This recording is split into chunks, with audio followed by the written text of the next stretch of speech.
Here is a short and simple 16-line version of the conversation. Chief Engineer, ETO, the auxiliary boiler misfired, and the fuel pump and fan keep tripping. How do we fix this? Chief, I will check the fuel system, air supply, and electrical connections. What causes a boiler misfire? Low fuel pressure, clogged burner nozzle, or faulty ignition. How do you troubleshoot it? I will check fuel pressure, clean the burner nozzle, and inspect the ignition system. CE, what if the fuel pump keeps tripping? I will check for clogged filters, air leaks, or motor overload. What should you do if the fan trips? I will inspect air filters, motor temperature, and check for loose wiring. What if the boiler still won't restart? I will reset the control panel and verify all alarms. What if the issue persists?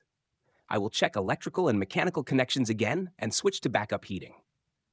CE, what should be done after troubleshooting? Log all actions, inform the chief engineer, and arrange spare parts if needed. Why is regular maintenance important? It prevents failures and ensures safe boiler operation. Good. Keep monitoring the system. Chief, I will report any issues immediately.